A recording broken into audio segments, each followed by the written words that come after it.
Coloque seus fones. Feche seus olhos. Respire fundo.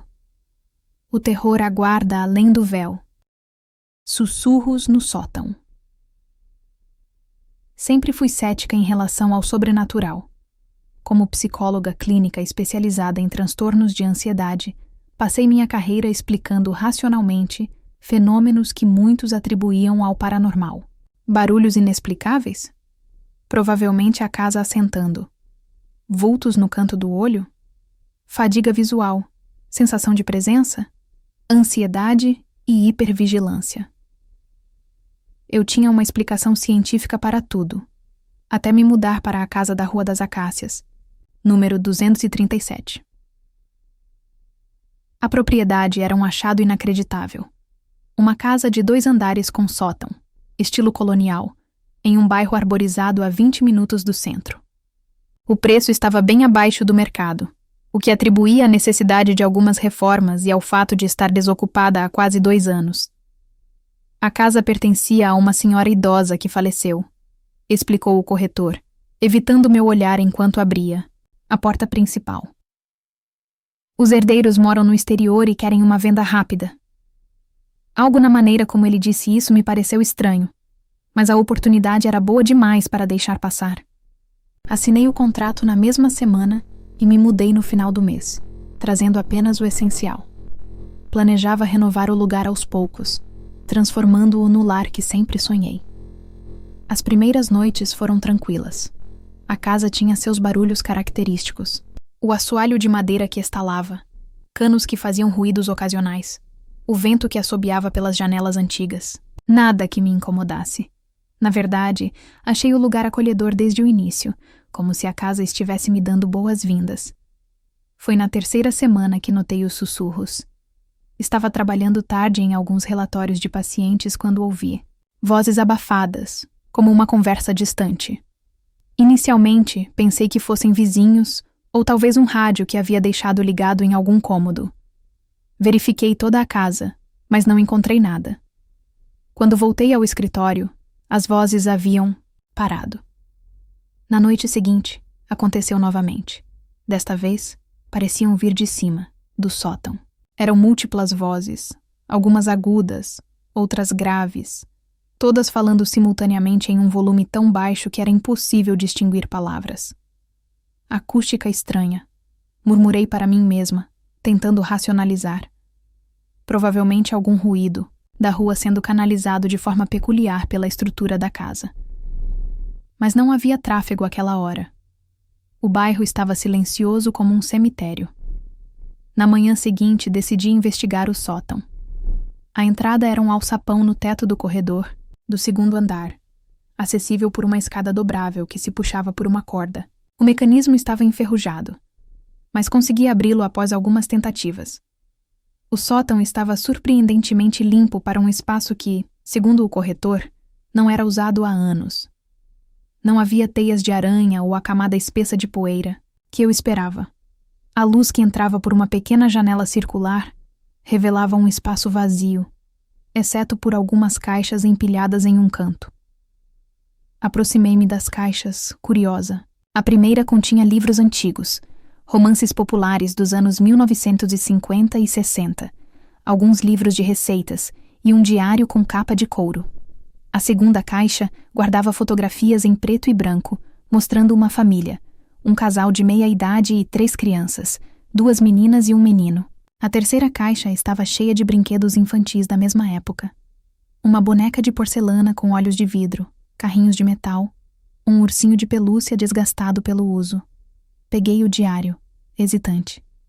Sentia-me como uma intrusa, mas justifiquei. A curiosidade como um desejo natural de conhecer a história da minha nova casa. A primeira entrada datava de 1953, escrita em uma caligrafia elegante. Mudamo-nos hoje para a casa nova.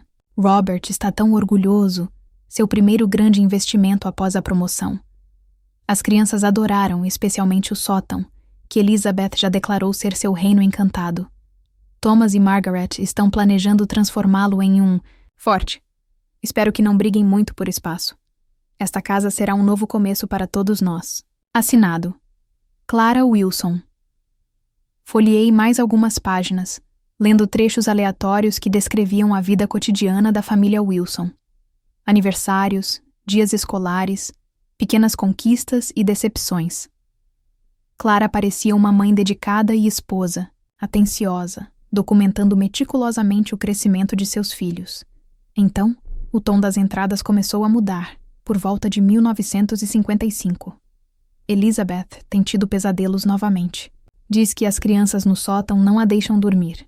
Verificamos o espaço várias vezes, mas obviamente não há ninguém lá. Robert acha que é apenas sua imaginação fértil, mas algo na maneira como ela descreve essas crianças, com detalhes tão específicos sobre suas roupas e aparência, me deixa inquieta. E algumas semanas depois, Thomas agora também fala sobre as crianças do sótão. Diz que elas querem brincar com ele e Elizabeth, especialmente à noite. Quando perguntei como elas entram no sótão, ele me olhou confuso e disse: "Elas sempre estiveram lá, mamãe. É a casa delas. Robert está considerando levar as crianças a um médico." Fechei o diário, subitamente desconfortável. A temperatura no sótão parecia ter caído vários graus, e tive a sensação distinta de estar sendo observada. Olhei ao redor, mas estava sozinha. Ainda assim, não conseguia me livrar da sensação de que havia algo, ou alguém, ali, comigo, observando silenciosamente. Desci rapidamente, levando o diário comigo. Decidi que leria o resto mais tarde, à luz do dia, cercada pelo conforto racional da minha sala de estar. Naquela noite, os sussurros retornaram, mais altos, mais insistentes, e desta vez, entre o murmúrio indistinto, pude discernir claramente uma palavra, repetida várias vezes por uma voz infantil: brinque. Passei a noite em claro, dizendo a mim mesma que era apenas sugestão. Que após ler o diário de Clara, minha mente estava criando conexões e projetando significados em ruídos aleatórios da casa. Como psicóloga, eu conhecia bem o poder da sugestão e da pareidolia auditiva, a tendência humana de perceber padrões familiares, como vozes, em sons ambíguos. Na manhã seguinte, com a claridade reconfortante do sol entrando pelas janelas, continuei a leitura do diário. As entradas tornavam-se cada vez mais perturbadoras. Margaret, que sempre foi a mais cética das crianças, agora também fala sobre os amigos no sótão. Diz que são 5 crianças, 3 meninos e 2 meninas, vestidos com roupas antigas e engraçadas. Quando mostrei fotografias da época vitoriana em um de seus livros de história, ela apontou e disse: "Assim, mas mais sujos e tristes." Robert finalmente concordou em consultar o Dr. Hayes sobre isso.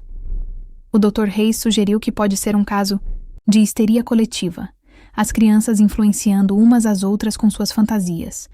Recomendou que fechássemos o sótão por um tempo, para quebrar a fixação. Robert instalou um cadeado no alçapão hoje. As entradas seguintes relatavam uma aparente melhora. As crianças pararam de falar sobre seus amigos do sótão e a vida da família Wilson parecia retornar ao normal. Até uma entrada de outubro de 1956, Elizabeth acordou gritando esta noite. Quando conseguimos acalmá-la, disse que uma das crianças do sótão estava parada ao pé de sua cama, chorando sangue e implorando para brincar. O mais perturbador é que encontramos marcas de pés pequenos e molhados no chão de seu quarto, como se alguém com pés úmidos tivesse caminhado do corredor até sua cama. Robert verificou o alçapão, mas o cadeado estava intacto. Thomas e Margaret agora também relatam ver as crianças fora do sótão, nos corredores, no jardim, às vezes paradas silenciosamente em cantos escuros dos quartos. Margaret, sempre a mais detalhista, disse que uma das meninas tem um buraco grande na parte de trás da cabeça. Estou começando a temer pela sanidade dos meus filhos e pela minha própria, pois ontem à noite tenho certeza que vi uma pequena silhueta passar rapidamente pelo corredor quando fui ao banheiro. As entradas tornavam-se mais espaçadas e frenéticas. Clara descrevia sons de passos correndo pelo sótão à noite, risadas infantis ecoando pela casa quando todos estavam na sala de estar, objetos que mudavam de lugar quando ninguém estava olhando. A última entrada era de dezembro de 1956. Robert finalmente concordou em nos mudarmos. A casa está à venda, mas temo que seja tarde demais. As crianças não dormem mais. Elizabeth diz que eles prometeram mostrar a ela de onde vieram e como morreram. Thomas desenha obsessivamente o mesmo cenário repetidas vezes, o que parece ser este sótão, mas com 5 pequenas figuras penduradas por cordas do teto. Margaret, minha racional Margaret, agora se recusa a ficar sozinha em qualquer cômodo, dizendo que eles sussurram coisas horríveis quando ninguém mais está por perto. Encontrei Robert investigando a história da casa ontem. Aparentemente, antes de ser renovada nos anos 40, esta propriedade foi um orfanato no início do século. Ele não quis me dizer o que descobriu sobre o fechamento do lugar, mas o vi chorando em seu escritório depois. Algo que nunca vi meu marido fazer antes.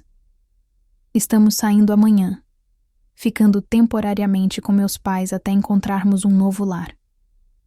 Deixo este diário aqui, no sótão, onde tudo começou.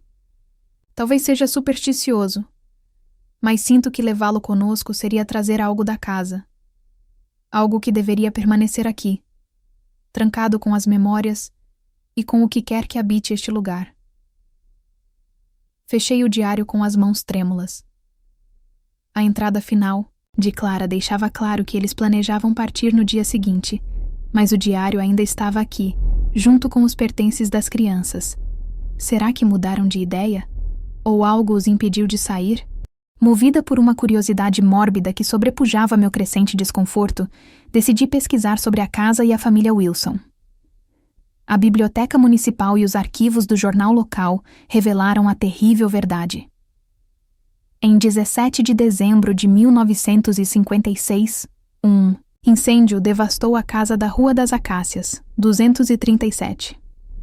A família Wilson, Robert, Clara e seus 3 filhos, pereceu nas chamas. O incêndio começou, segundo as investigações da época, no sótão, por causas nunca completamente esclarecidas. A casa foi posteriormente reconstruída pelo novo proprietário, mantendo o estilo original, mas com uma estrutura completamente nova. Quanto ao orfanato que Robert havia mencionado, descobri em microfilmes de jornais de 1912 que o Lar das Crianças, Esperança, havia sido fechado após um escândalo envolvendo maus-tratos. O artigo era vago sobre os detalhes, mas mencionava que 5 crianças haviam morrido em circunstâncias suspeitas e que o diretor do orfanato havia se enforcado no sótão antes que pudesse ser preso. Voltei para casa com essa terrível confirmação. Histórica, determinada a passar a noite em um hotel e colocar a casa à venda imediatamente.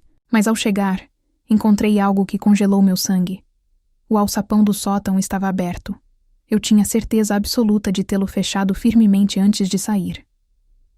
Parada no corredor, olhando para a escada dobrável que descia do teto, ouvi claramente, não sussurros desta vez, mas risadas infantis, seguidas por passos leves correndo sobre minha cabeça. A psicóloga racional em mim dizia para sair da casa imediatamente. Mas outra parte, a parte que sempre se perguntou se havia algo além do que a ciência podia explicar, me impelia a subir aqueles degraus uma última vez. Com o coração martelando no peito, subi lentamente para o sótão. O espaço estava diferente. As caixas que eu havia remexido estavam organizadas em um círculo no centro do cômodo.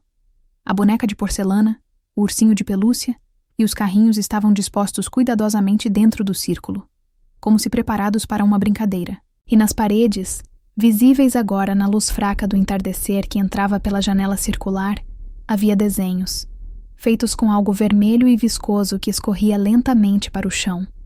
Os desenhos mostravam 5 crianças de mãos dadas, sorridentes, ao lado de uma casa em chamas, e ao lado delas, uma família. Um homem, uma mulher e 3 crianças, também em chamas. Recuei horrorizada, pronta para fugir, quando a temperatura despencou drasticamente. Minha respiração formava nuvens de condensação no ar agora, gélido. E então eles apareceram. Não de uma vez. Não como em um filme de terror com efeitos especiais dramáticos. Eles simplesmente estavam lá, como se sempre tivessem estado, e meus olhos finalmente conseguissem enxergá-los. 5 crianças, usando roupas do início do século XX, sujas e rasgadas. 3 meninos e 2 meninas, exatamente como Margaret havia descrito. Uma das meninas tinha de fato um grande ferimento na parte de trás da cabeça. Todos tinham marcas escuras ao redor do pescoço. Eles não pareciam assustadores à primeira vista. Apenas crianças tristes, com olhos que haviam visto horrores indescritíveis. Formavam um semicírculo à minha frente, bloqueando o caminho. Para a escada. Você trouxe nosso diário de volta, disse um dos meninos, o mais velho do grupo. Sua voz soava estranhamente normal, exceto por um leve eco, como se falasse através de um longo túnel. Ninguém fez isso antes. Os outros sempre fogem, acrescentou a menina com o ferimento na cabeça. Ou nós os fazemos ir embora. Como a família que queimou, disse o menino mais novo, com um sorriso inocente que contrastava horrivelmente com suas palavras. Eles não nos deixavam brincar, explicou a outra menina, balançando suavemente para frente e para trás. Trancaram a porta. Esconderam nossos brinquedos. O que vocês querem?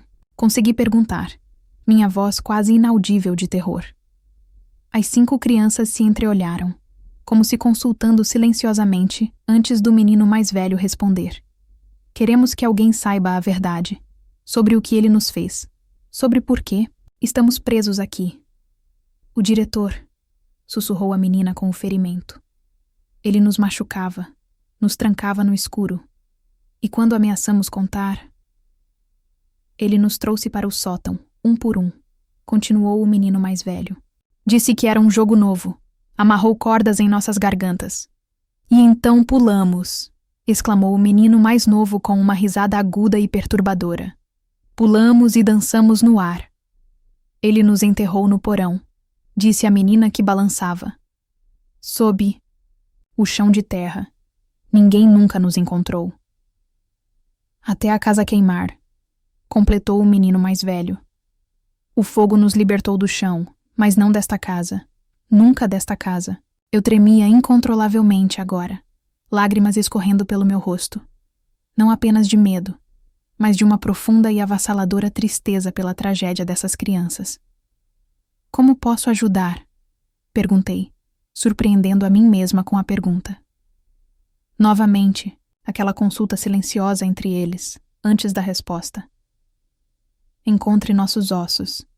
Dê-nos um enterro adequado. Conte nossa história. O porão, murmurei. Mas a casa foi reconstruída após o incêndio. A estrutura, sim, disse o menino mais velho.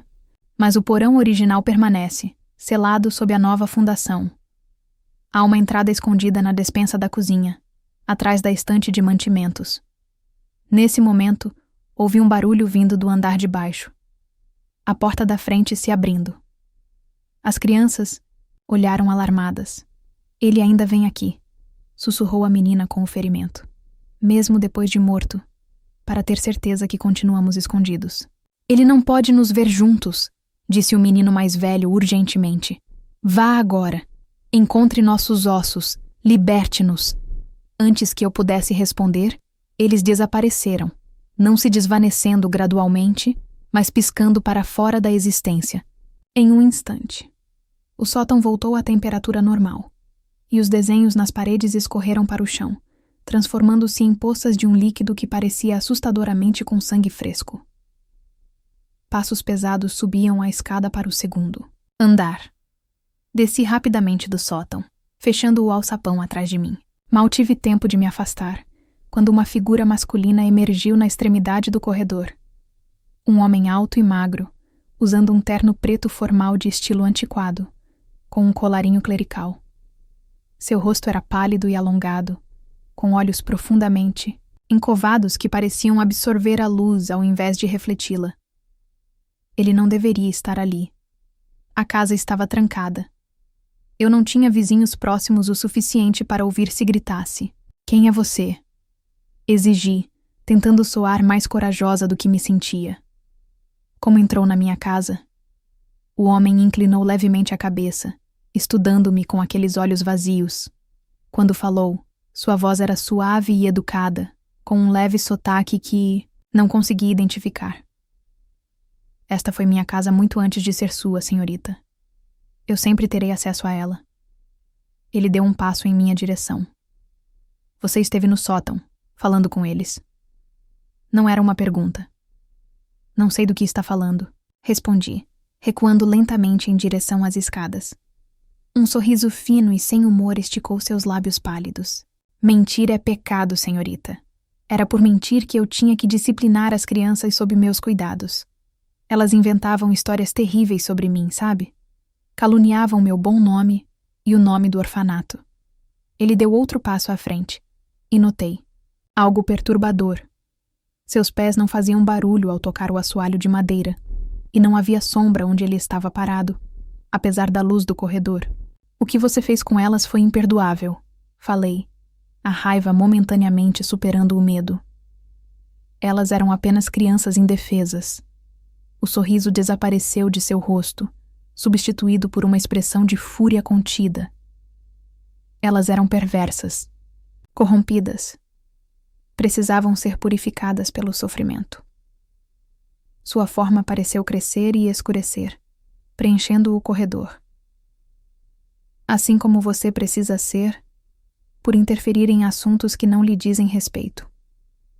Corri para as escadas, descendo-as, em um pânico cego. Atrás de mim, ouvi não passos, mas um som deslizante, como tecido arrastando-se pelo chão. Ao chegar à sala de estar, arrisquei olhar para trás, e vi o homem descendo as escadas de uma maneira impossível, seu corpo inclinado em um ângulo antinatural, como se fosse puxado por cordas invisíveis. A porta da frente estava aberta, como ele havia dito, oferecendo uma rota de fuga, mas algo me impediu de sair. A lembrança dos rostos daquelas crianças, presas nesta casa há mais de um século, vítimas deste homem monstruoso. Em vez de fugir, corri para a cozinha. Se o que as crianças disseram era verdade, havia uma entrada para o porão original atrás da estante de mantimentos. Era minha única chance de ajudá-las, e talvez de me salvar. A estante pesada moveu-se com surpreendente facilidade quando empurrei, revelando uma pequena porta de madeira embutida na parede, quase invisível sob camadas de tinta. Não havia maçaneta, apenas um pequeno recesso onde enfiei os dedos e puxei com toda a minha força. A porta abriu-se com um estalo, revelando uma passagem estreita e escadas íngremes que desciam para a escuridão. Sem tempo para procurar uma lanterna, usei a luz do celular e entrei, puxando a estante de volta à posição original atrás de mim, na esperança de ganhar alguns momentos. As escadas eram antigas e instáveis, rangendo perigosamente sob meu peso. O ar ficava mais frio e úmido à medida que eu descia, carregado com o cheiro de terra molhada e algo mais, um odor doce e pútrido que reconheci instintivamente como decomposição. O porão era um espaço baixo e estreito, com teto tão baixo que precisei me curvar. Minha luz revelou paredes de pedra irregular e um chão de terra batida. O lugar claramente antecedia a casa atual por muitas décadas. Onde? Sussurrei desesperadamente. Onde devo procurar? Como em resposta, minha luz captou um brilho fraco em um canto distante. Aproximei-me cautelosamente e vi um pequeno objeto metálico parcialmente enterrado na terra. Um broche infantil com o desenho de um pássaro. Ajoelhei-me e comecei a cavar com as mãos. A terra estava surpreendentemente solta, como se tivesse sido perturbada recentemente. Após remover apenas alguns centímetros, meus dedos tocaram algo sólido e liso. Um osso. Continuei cavando, mais freneticamente agora, revelando o que inequivocamente eram restos humanos pequenos. Crianças. Estavam dispostos lado a lado, 5 esqueletos, ainda com fragmentos de roupas agarrados aos ossos. Um deles, claramente uma menina pelo vestido deteriorado, tinha um crânio com um grande buraco na parte posterior. Lágrimas escorriam pelo meu rosto, enquanto eu descobria esta confirmação horrível da história das crianças. Estava tão absorta na descoberta que não percebi imediatamente a temperatura do porão despencando drasticamente, até que minha respiração começou a formar nuvens densas no ar. Elas sempre foram mentirosas persistentes. A voz do diretor veio de trás de mim. Virei-me para encontrá-lo parado ao pé da escada, bloqueando minha única saída. Sua forma parecia menos sólida agora, com bordas que se dissolviam na escuridão, mas seus olhos brilhavam com malevolência tangível. Mesmo depois de todos estes anos, continuam tentando manchar meu nome com suas calúnias. Ele começou a avançar lentamente. Você não deveria ter vindo aqui. Não deveria ter desenterrado o que trabalho tanto para manter escondido. Recuei até encostar na parede de pedra sem saída. Você assassinou crianças inocentes, acusei. E agora mantém seus espíritos presos aqui. Ele riu. Um som seco e quebradiço como folhas mortas. Elas nunca foram inocentes. E quanto a mantê-las presas, seu sorriso era terrível de contemplar. Digamos que preciso de companhia na minha eternidade, assim como precisarei da sua, agora. Ele estava quase sobre mim quando o ar ao meu redor mudou. Não apenas esfriou mais, mas pareceu adensar-se, como se a própria realidade estivesse sendo comprimida. E então, eles surgiram.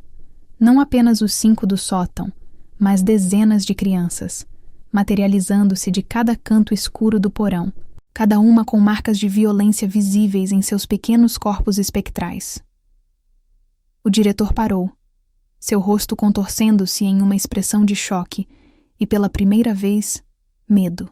Não, ele sussurrou. Vocês não podem estar todos aqui. Eu os separei. Mantive vocês fracos.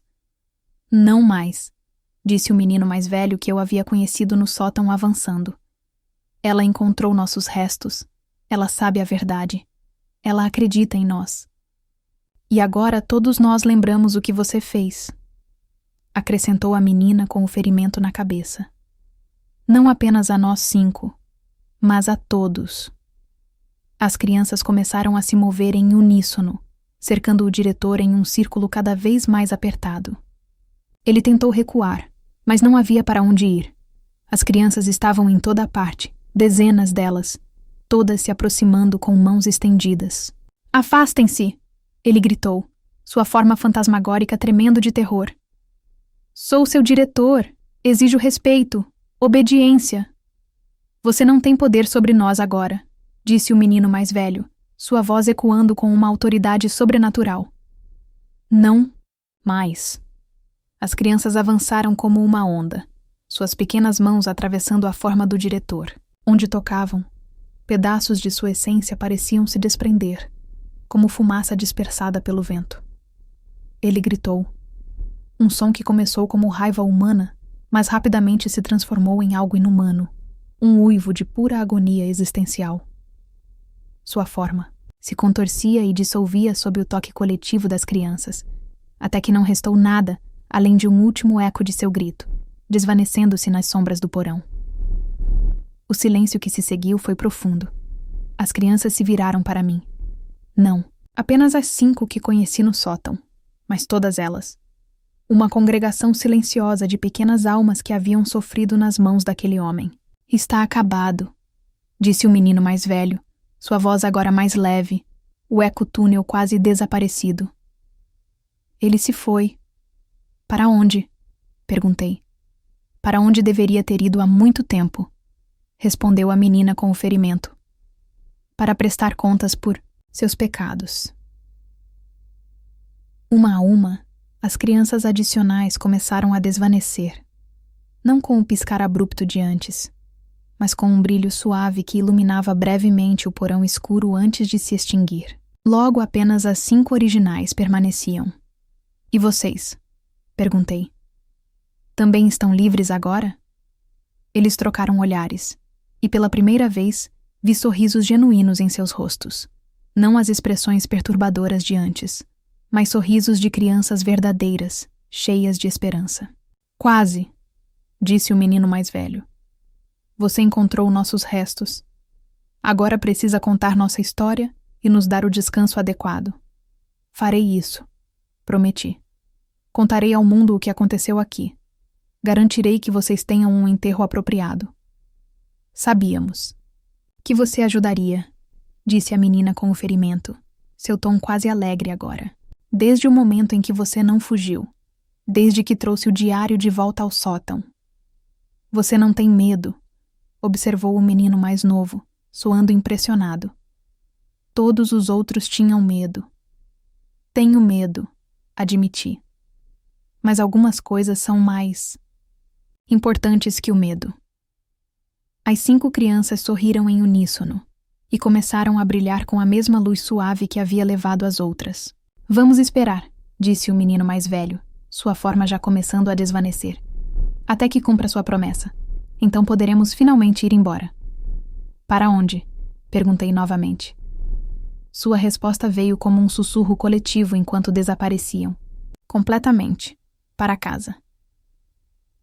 As semanas seguintes foram um turbilhão de atividade. Contactei as autoridades, relatando a descoberta dos restos mortais infantis no porão selado. A investigação que se seguiu confirmou a identidade das 5 crianças, órfãos que haviam sido dados como adotados em 1912, mas que na verdade nunca haviam deixado o orfanato. Pesquisas mais aprofundadas nos arquivos municipais revelaram a extensão dos horrores que ocorreram no Lar das Crianças Esperança. Não foram apenas 5, mas dezenas de crianças que morreram sob os cuidados do diretor Jeremiah Blackwood ao longo de 2 décadas. Algumas oficialmente registradas como vítimas de doenças ou acidentes, outras simplesmente desaparecendo dos registros. A história atraiu atenção nacional. Jornalistas, historiadores e até mesmo uma equipe de documentaristas vieram à casa, agora transformada em um local de interesse histórico e memorial improvisado. Compartilhei tudo o que sabia, incluindo o diário de Clara Wilson, que se tornou uma peça central na narrativa da Casa Assombrada. Quanto aos restos das 5 crianças, identificadas como Thomas Sullivan, 12, Mary Collins, 10, William Parker, 8, Elizabeth Grant, 9 e Catherine Moore, 7, receberam um funeral adequado no cemitério municipal, com uma cerimônia atendida por centenas de pessoas comovidas por sua história. Eu estava lá, observando. Os pequenos caixões sendo baixados à terra quando senti, não vi, mas senti, sua presença uma última vez. Um breve momento de calor em um dia frio de outono. Um sussurro de gratidão no vento. E então... nada. Eles haviam partido, finalmente livres após mais de um século presos entre mundos. A casa da Rua das Acácias, 237, foi posteriormente transformada em um centro comunitário para crianças carentes, com uma ala especial dedicada à memória dos órfãos perdidos. O sótão, agora um espaço luminoso e acolhedor, abriga uma biblioteca infantil. Quanto a mim, não voltei a morar lá, mas visito, regularmente. Como psicóloga, ofereço serviços voluntários no centro, ajudando crianças traumatizadas a encontrar sua voz e contar suas histórias, assim como ajudei Thomas, Mary, William, Elizabeth e Catherine a contar as delas. Ainda sou cética em muitos aspectos. Ainda busco explicações racionais para fenômenos aparentemente inexplicáveis. Mas agora sei que há mais no mundo do que o que nossa ciência pode atualmente compreender. Há histórias que precisam ser ouvidas, verdades que precisam ser reveladas, e às vezes são os sussurros no sótão que nos guiam até elas. E se, ocasionalmente, quando estou sozinha no centro após o expediente, ouço risadas infantis distantes, ou vejo, pelo canto do olho, pequenas figuras correndo pelos corredores. Bem, alguns mistérios talvez seja melhor deixar sem explicação. Afinal, nem todos os fantasmas são assustadores. Alguns são apenas crianças, querendo que alguém finalmente escute seus sussurros.